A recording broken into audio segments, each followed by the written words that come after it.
생후 12개월에서 18개월 아기를 대상으로 애착 실험을 했습니다.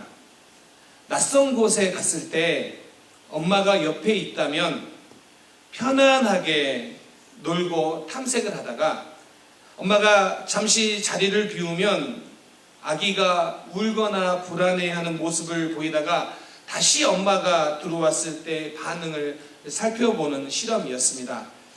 엄마가 다시 돌아왔을 때 금세 안정을 되찾고 또 그렇게 잘 노는 아이들을 안정형 애착이라고 말을 합니다. 이 아이가 금세 안정을 찾는 이유는 엄마가 자기의 안전지대라고 생각하기 때문입니다. 약 영아의 66%가 이 안정형에 해당하였습니다. 그런데 어떤 아이들은 엄마가 밖으로 나가든 들어오든 아무런 반응을 하지 않는 겁니다. 이런 아이들을 해피형이라고 말합니다. 또 엄마가 없어지자 격렬하게 저항을 하며 울며 그렇게 시간을 보내는데 엄마가 다시 돌아왔는데도 불구하고 쉽게 진정되지 않는 아이들을 향하여 저항형이라고 불렀습니다. 또 엄마가 돌아왔는데 엄마를 보고 오히려 뒷걸음 치거나 얼어붙은 상태로 부모 앞에 있는 모습을 보이지 않는 그런 아이들을 향하여 혼란형이라고도 불렀습니다. 자, 그런데 여러분, 이 네 가지의 유형의 어린 아이들의 이 시험이 왜 이렇게 나왔느냐면, 먼저는 엄마들이 아기의 신호에 민감하게 반응했을 경우에 그 아이들은 대체적으로 안정형에 속했습니다. 반면에 엄마가 아이와 교류가 작은 경우에는 그 아이가 해피형에 속한 경우가 많았습니다. 뿐만 아니라 엄마가 반응을 하긴 했지만 일관적이지 않고 엄마의 감정대로 이랬다 저랬다 그렇게 반응을 보인 그 엄마의 아이들은, 그렇게 양육된 아이들은 저항형에 주로 속했습니다. 마지막 혼란형 아이들은 그 부모들이 대체적으로는 아이를 학대한 경우가 많았습니다. 자, 오늘 이 실험에서 중요한 게 뭐냐면 엄마와 아기의 접촉, 교류, 이것이 중요하다라는 시험이었습니다. 이 애착 이론의 아버지라고 불리는 존 볼비 교수에 의하면 아이들은 단순히 먹을 것을 준다고 곁에 있으려고 하지 않는다는 거예요. 그것보다는 접촉이나 상호작용을 통해 아이를 보호하고 있는 것을 느낄 때, 그게 강조될 때에 오히려 옆에 있는다라는 것입니다. 그러니까 어린 아이들은 엄마와의 접촉이 얼마나 중요한지, 그 관계가 얼마나 중요한지를 강조하고 있는 것입니다.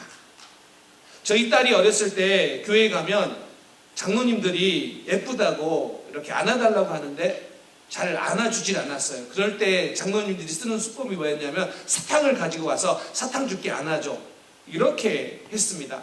그 사탕 제가 다 먹었습니다.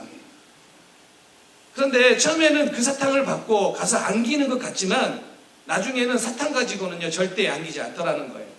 무슨 이야기냐면 먹는 거로는 뭐 한두 번은 이렇게 반응할 수 있지만 그보다 더 중요한 반응은 뭐냐면 관계라는 거예요. 평소의 관계. 자, 그런데 이 이론을 우리의 신앙생활에도 분명하게 충분하게 적용해 볼 수 있을 것 같아요.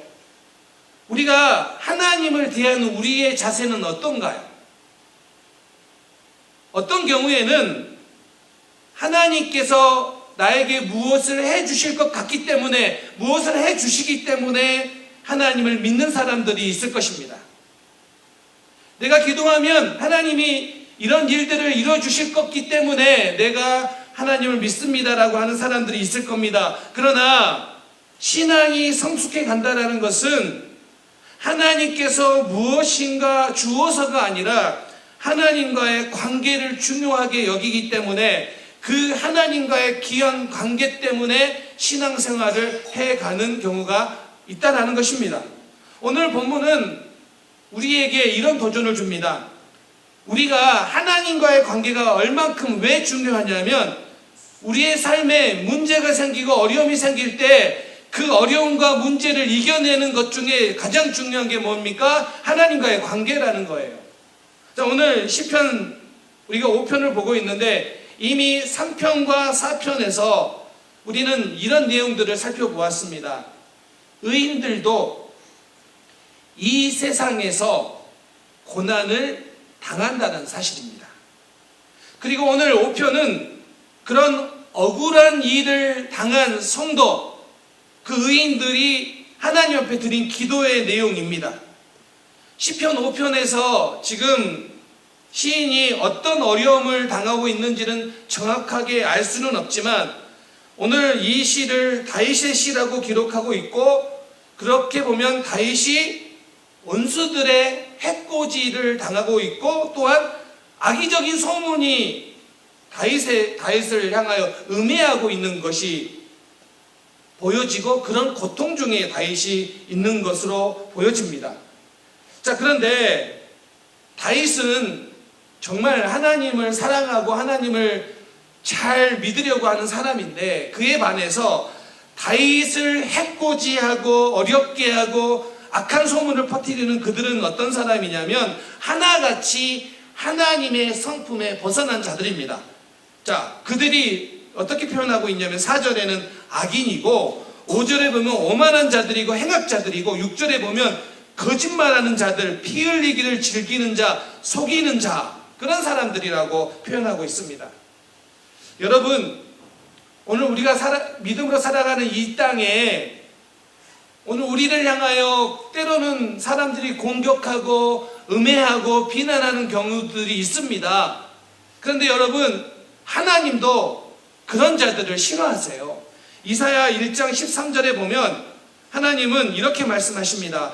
헛된 재물을 다시 가져오지 말라. 분향은 내가 가증히 여기는 바요. 월삭과 안식일과 대회로 모이는 것도 그러하니 성회와 아울러 악을 행하는 것을 내가 견디지 못하겠노라. 겉으로는 신앙 있는 척 하면서도 악을 행하는 자들 때문에 하나님께서 견디지 못하시겠다라고 말씀하고 계시는 거예요. 그렇기 때문에 여러분, 믿음의 삶에도 분명하게 때로는 어려움과 아픔이 있습니다. 그런데 여러분, 그렇다고 해서 그런 우리를 향해 비난하는 악한 사람들 또한 의롭지 못하는 그런 사람들을 향해 여러분 우리가 어떤 자세를 취해야 됩니까? 하나님도 그들을 견디지 못하겠다라고 말씀하시고 오늘 우리를 향하여 뭐라고 권면하시냐면 오늘 시편을 통하여 그런 상황 속에서도 우리가 보여야 될 것은 믿음으로 승리하는 것입니다. 믿음으로 승리하는 길을 우리에게 권면하고 있다는 것입니다. 오늘 본문의 다윗을 볼까요? 다윗이 이렇게 억울하고 또 고통스러운 때에 다윗이 우리에게 보여주고 있는 하나의 믿음의 모습이 있는데 그게 뭐냐면 기도입니다. 오늘 본문은 그런 상황 속에서도 드린 기도예요.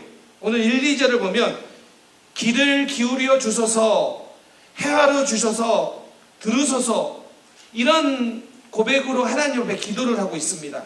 그리고 3절에도 내가 주께 기도하고 바라리이다 라고 기도합니다.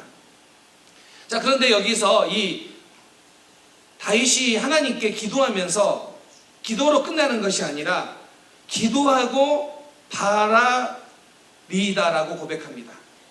여기서 바라다라는 히브리어가 아차페인데 이 아차페는 간절히 사모합니다라는 것을 내포하고 있지만 이 안에 면밀히 지켜보다 또는 주시하다라는 뜻이 있습니다. 자, 이게 어떤 의미냐면 다윗이 정말 억울한 상황 속에서 하나님 앞에 기도했습니다. 근데 기도한 후에 하나님께서 어떻게 기도에 응답하시는지를 면밀하게 지켜보고 기다리겠습니다. 하나님께서 어떻게 인도하시는지를 내가 간절히 사모하는 마음으로 바라보겠습니다 라는 뜻이에요. 그러니까 기도하고 끝! 그것이 아니라 기도한 후에도 여전히 하나님을 향하여 내 마음을 두고 나아가겠습니다라는 그 고백이 여기 안에 들어있는 것입니다. 그러니까 기도한 후의 행동이 얼마나 중요한지에 대해서 바울이 고백하고 있는 것입니다. 스펄전 목사님은 이 부분을 이렇게 비유를 했습니다. 자, 활을 쏘는 사수가 화살을 쏘는 것이 하나님께 기도하는 것으로 비유를 했고, 활을 쏜 후에 그 활이 어디로 가는지 쳐다보는 것이 바로 바라리다로 고백을 했어요. 이렇게 비유를 했어요. 그러니까 오늘 우리는 기도하면서 하나님께서 어떻게 하시는지를 끝까지 믿음으로 반응하겠습니다. 그 고백을 다윗이 지금 하고 있는 것입니다. 자, 그렇게 보면 오늘 다윗은요,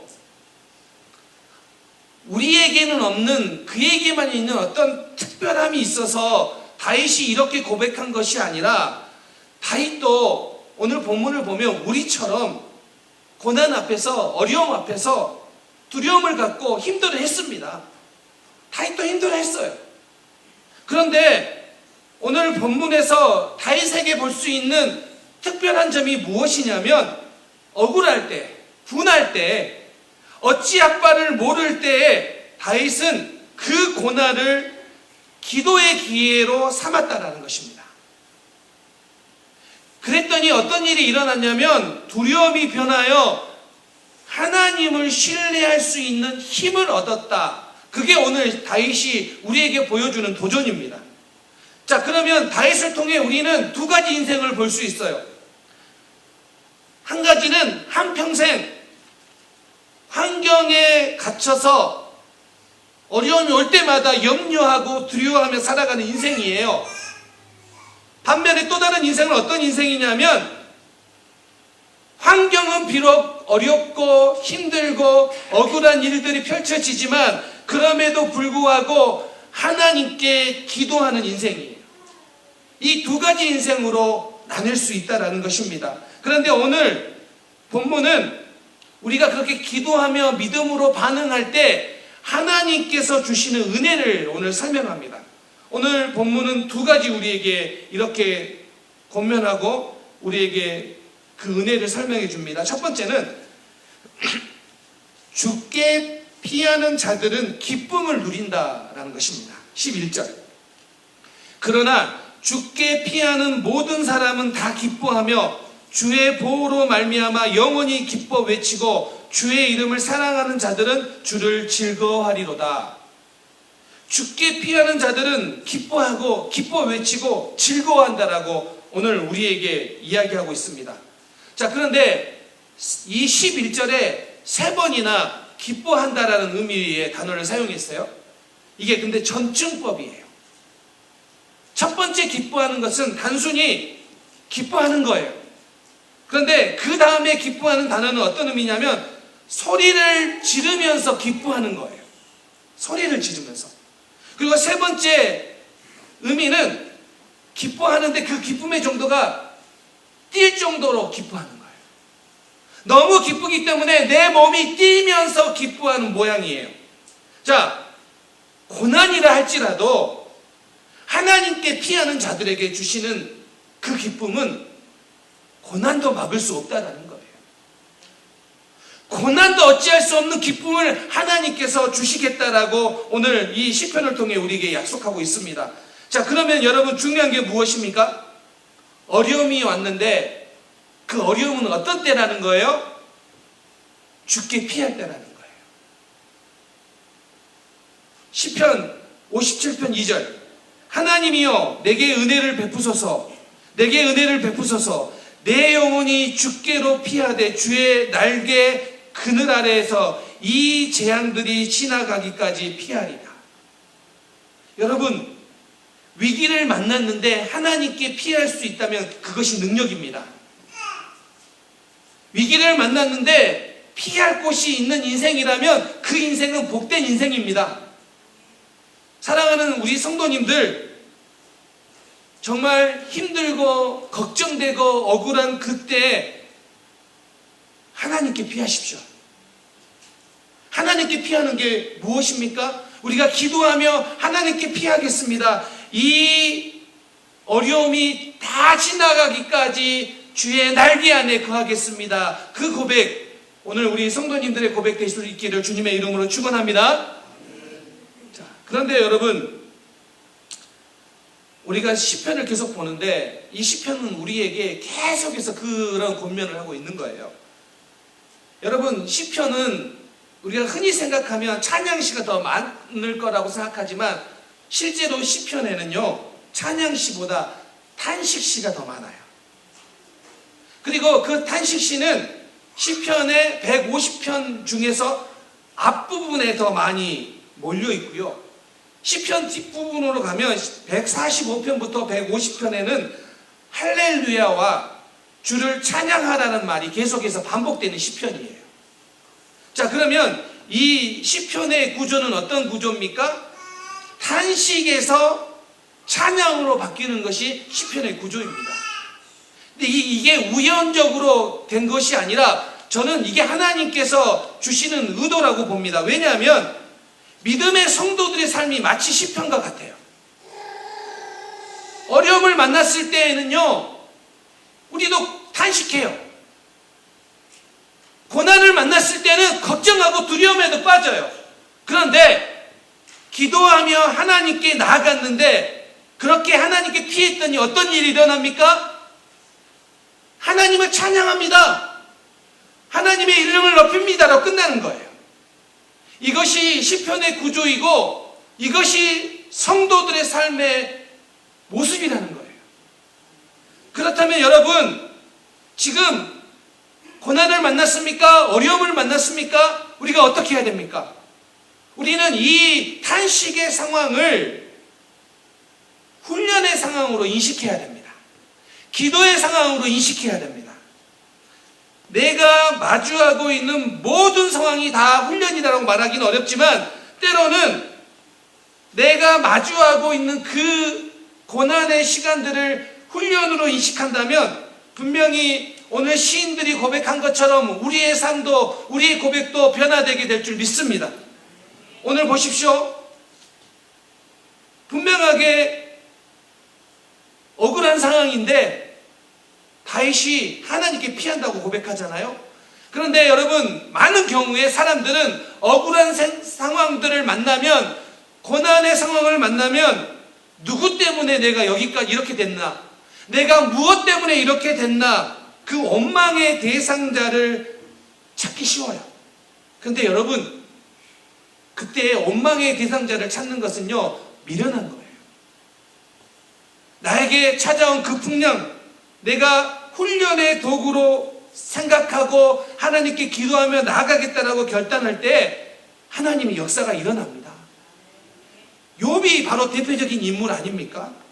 욥은 수많은 고난을 당했습니다. 그런데 욥기 마지막 장에 이런 고백이 나옵니다. 욥기 42장 2절 3절. 주께서는 못하실 일이 없사오며 무슨 계획이든지 못 이루실 것이 없는 줄 아오니 무지한 말로 이치를 가리키는 자가 누구이니까? 나는 깨닫지도 못한 일을 말하였고 스스로 알 수도 없고 헤아릴 수도 어려운 일들을 말하였나이다.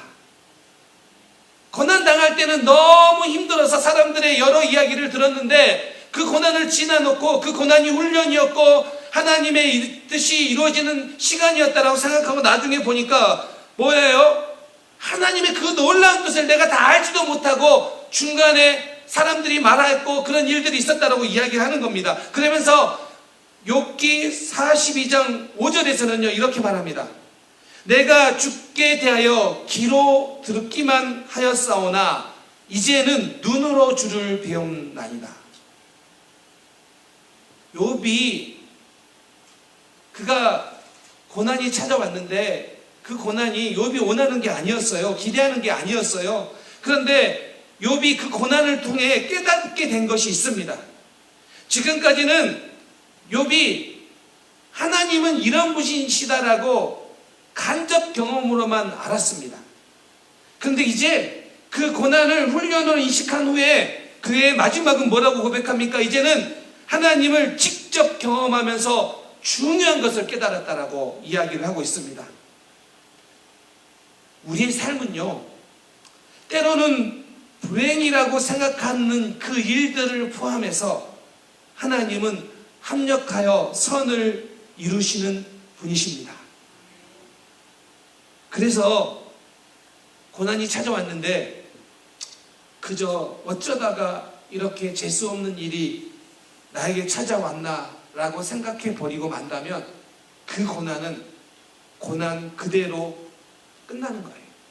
그런데 고난이 찾아왔는데 이것이 내 믿음의 시간이요 훈련의 시간이라고 생각한다면, 훈련의 도구라고 생각한다면 그 풍랑도 하나님이 그리시는 큰 그림 속에 있다라는 것을 발견한다면 우리는 하나님을 더 신뢰하며 나갈 수 있습니다. 사랑하는 성도님들, 하나님의 큰 그림을 신뢰하기 때문에 여러분 삶 속에서 나타나는 좋은 일도 어려운 일도 다 하나님과 함께 할 수 있는 우리 모든 성도님들 되시기를 주님의 이름으로 축원합니다. 또 한 가지는요, 하나님께서 은혜의 큰 방패가 되어주신다는 거예요. 12절 말씀. 여호와여, 주는 의인에게 복을 주시고 방패로 함같이 은혜로 그를 호위하시리이다. 자, 하나님께서 방패와 같은 은혜로 호위하신다. 그런데 왜 이렇게 표현했느냐? 여기 방패가 히브리어로 찐나인데 이게 조그만 방패가 아니에요. 온 몸을 막을 수 있는 방패예요.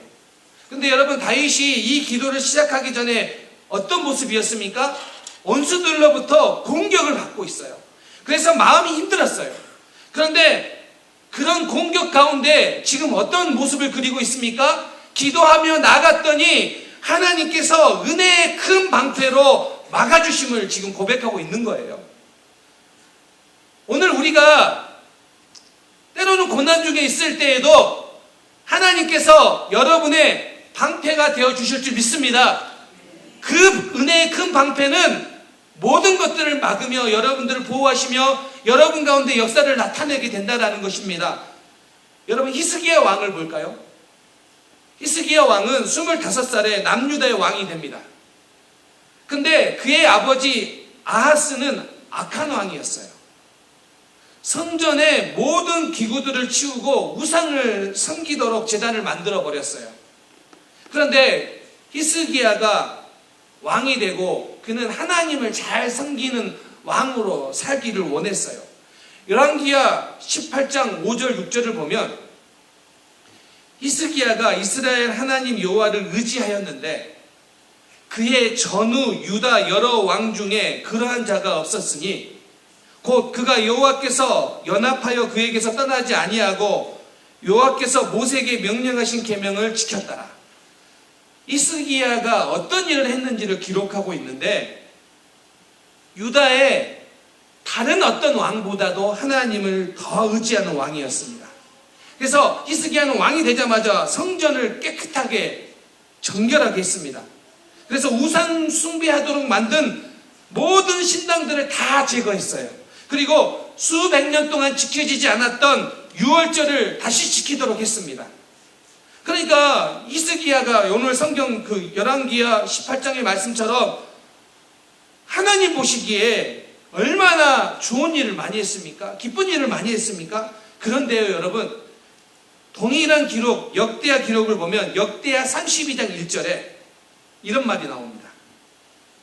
이 모든 충성된 일을 한 후에 아수르 왕 산헤립이 유다에 들어와서 히스기야가 충성되게 하나님을 섬겼습니다.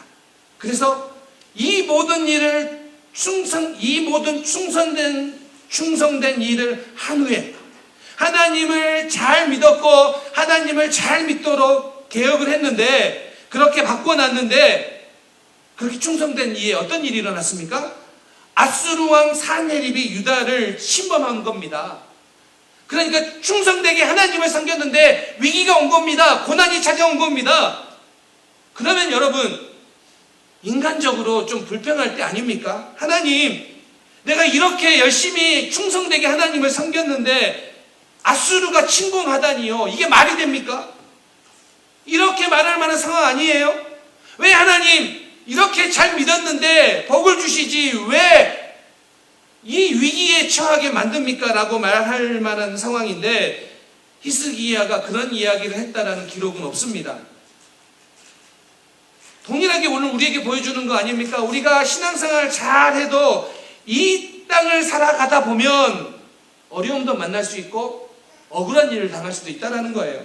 그런데 이 상황 속에서도 믿음으로 대처하면 하나님의 놀라운 일이 일어난다라는 사실이에요. 히스기야가 그랬어요. 평범한 때에도, 일상을 살아가는 그때에도 믿음으로 살았고요. 위기를 만났을 때에도 역시 그는 믿음으로 대처했습니다. 아수르 왕 사네립이 침공했을 때 히스기야는 하나님께 기도했고요. 그 기도의 결과가 무엇입니까? 아수르 군대를 하나님께서 하룻밤 사이에 다 죽게 만듭니다.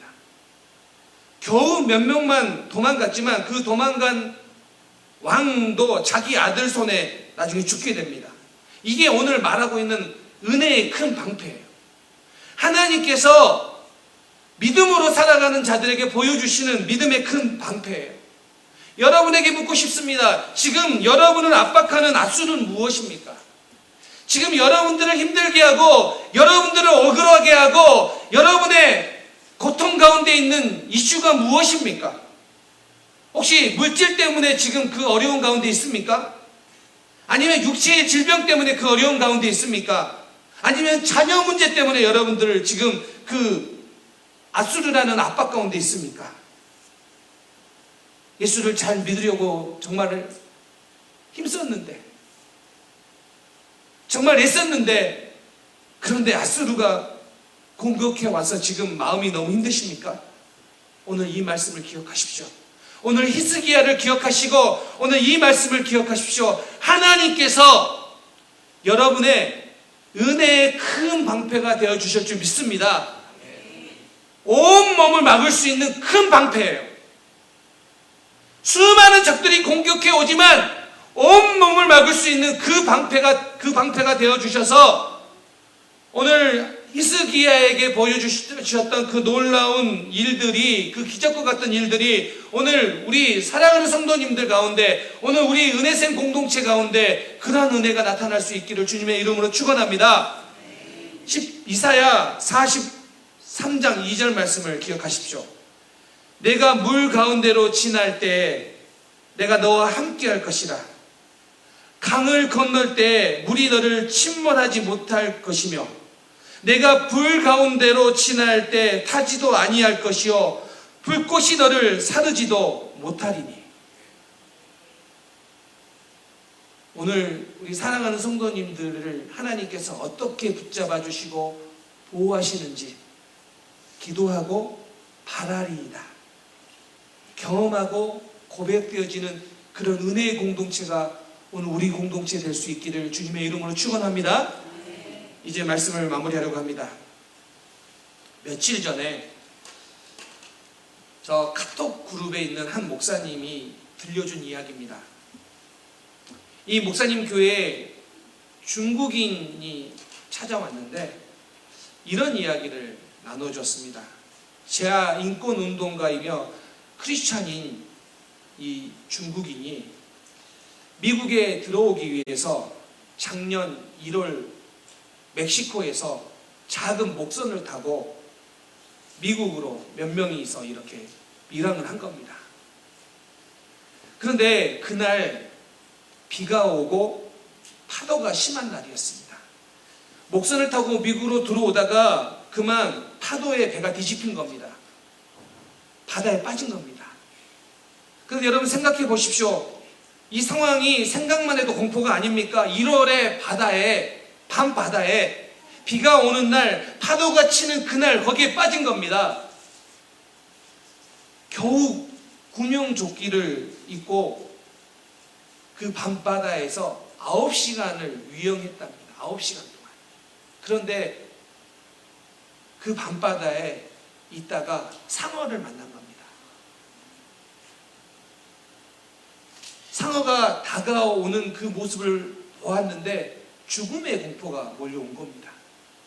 그때 그 죽음의 공포에서 이분이 할 수 있었던 것은, 아니 해야만 했던 것, 아니 꼭 하고 싶었던 것은 기도하며 주기도문을 외우며 어메이징 그레이스를 그 캄캄한 바다 가운데 읊조리면서 계속해서 그 시간을 보낸 겁니다. 결국 다음날 오전 11시가 되어 미국 마을의 주민들에 의해 구조가 되고 미국 경찰의 체포가 되어 수용소에서 보호를 받다가 지금은 미국에 정착하게 되었습니다. 자, 그런데 이 크리스찬, 이 중국인 크리스찬의 이 영향을 받아 함께 온 또 다른 중국인이 이제 신앙을 갖게 되었다는 이야기입니다. 여러분, 하나님이 은혜의 큰 방패가 되어주신다는 것, 성경에만 기록되어 있는 것이 아니라 오늘 지금도 우리의 일상 가운데 많이 나타나고 있는 사건입니다. 시편 33편 20절, 우리 영혼이 여호와를 바라며 그는 우리의 도움과 방패시리로다. 하나님께서 성도들의 도움과 방패가 되십니다.